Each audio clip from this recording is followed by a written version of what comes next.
నవసేన బోసుకుంటూ నిన్న జగన్మోహన్ రెడ్డి గారి టూర్ లో ఇద్దరు వ్యక్తులు చనిపోయారు. ఒకరు జగన్మోహన్ రెడ్డి గారి కాన్వాయ్ లో ఉన్నటువంటి ఒక వాహనం తగిలి, ఆ వాహనం అనేది జగన్మోహన్ రెడ్డి గారి వెంట వస్తున్నటువంటి వాహనం. అది జగన్మోహన్ రెడ్డి గారికి ఇచ్చినటువంటి పర్మిషన్స్ 10-11 వాహనాలు అంతే ఆయనకి ఇచ్చినటువంటి పర్మిషన్స్. ఆ పర్మిషన్స్ లో ఇది మామూలుగా ఆయన రోడ్డు మీదకి వచ్చిన తర్వాత కొన్ని వాహనాలు యాడ్ అవుతాయి, ఎందుకంటే కార్యకర్తలు నాయకులు వేసుకొచ్చినటువంటి వాహనాలు కూడా యాడ్ అవుతాయి.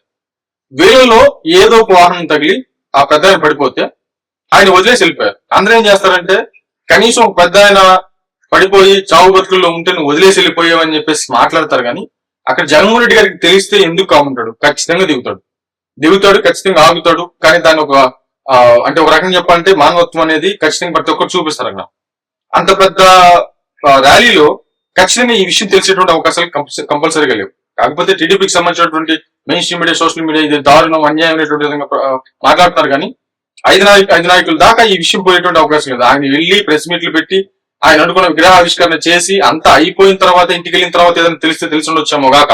ఆ తెలుసు కాబట్టే వైసీపీకి సంబంధించిన నాయకులను తర్వాత పంపించి వాళ్ళ పరామర్శించి వాళ్ళ 10 లక్షల ఎక్స్క్లూజివ్ ప్రకటించినటువంటి పరిస్థితులు అయితే ఉన్నాయి. అక్కడ అప్పటికప్పుడు ఎవరికి తెలియదు అంత, ఎందుకంటే ఆ అడావిడిలో ఉంటారు, ఆ విధానంలో ఉంటారు. కాకపోతే ఆయన అంతా వెళ్ళిపోయిన తర్వాత పక్కన ఉన్నటువంటి స్థానిక హాస్పిటల్లో జాయిన్ చేశారనేటువంటి విధంగా చెప్తున్నారు. అంటే ఇక్కడ దాన్ని తప్పు ఎవరిని పట్టుకోవాలంటే వైసీపీకి సంబంధించిన కార్యకర్తలు పట్టించుకోవాల్సింది.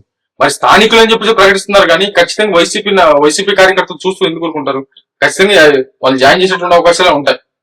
ఇంకొక అతను హార్ట్ అటాక్ తో చనిపోయాడు, ఒత్తిడికి భరించలేకని చెప్పేసి మొత్తానికి ఇద్దరైతే ఖచ్చితంగా చనిపోయారు అనేది మాత్రం క్లియర్ గా అర్థమవుతున్న విషయం. నేను అడిగే క్వశ్చన్ ఏంటంటే జగన్మోహన్ రెడ్డి గారికి బయటకు వస్తే సేవలు వచ్చేస్తాయి అది ఇది అని చెప్పేసి ప్రచారం చేస్తారు.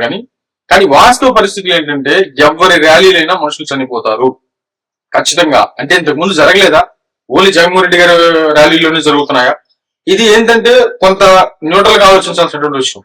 ఇప్పుడు చంద్రబాబు నాయుడు గారి అంటూ పోయినసారి కందుకూరు దగ్గర తొక్కిసలాట జరిగితే 5-6 మంది చనిపోయారు. తొక్కిసలాట జరిగింది, పెద్ద ఇష్యూ అయిపోయింది అది. ఆ తర్వాత పవన్ కళ్యాణ్ గారి ర్యాలీలు జరిగినప్పుడు యాక్సిడెంట్లు అయ్యి కాళ్లు పోయి చనిపోయినటువంటి వ్యక్తులు చాలా మంది ఉన్నారు. అలాగే ఇప్పుడు జగన్మోహన్ రెడ్డి గారికి సంబంధించి కూడా. కాబట్టి ఇలా ర్యాలీలు జరిగినప్పుడు జాగ్రత్తలు తీసుకోవాల్సినటువంటి బాధ్యత కార్యకర్తలకి ఉంటుంది. కాన్వాయ్లు కరెక్ట్ గా వెళ్లాల్సిన బాధ్యత ఇది నాయకుడు సిట్రైట్ లో పెట్టాలి. వాస్తవంగా అది జాగ్రత్తగా ఉండండి అని చెప్పేసి చెప్పాలి. దాన్ని ఆ టైంలో ఆ ర్యాలీ జరిగే టైంలో ఎవరు కంట్రోల్ చేసేటువంటి పరిస్థితులు ఉండవు. కాబట్టి అందరి ర్యాలీల్లోనూ ఇలా జరిగాయి, ఇక ముందు జరిగేటువంటి అవకాశాలు ఉన్నాయి. జరగకుండా చూసుకోవాల్సిందే నాయకుల బాధ్యత. కాబట్టి ఓన్లీ జగన్మోహన్ రెడ్డి గారి వయంలోనే జరిగాయి, ఆయన ర్యాలీల వల్ల జరిగాయి అనేటువంటి విధంగా ప్రచారం చేయడం అది ఎంతవరకు కరెక్ట్ అనేది మాత్రం ఒకసారి ఆత్మపరిశీలన చేసుకుంటే బెటర్ అనేది నా అభిప్రాయం. మరేమో తెచ్చు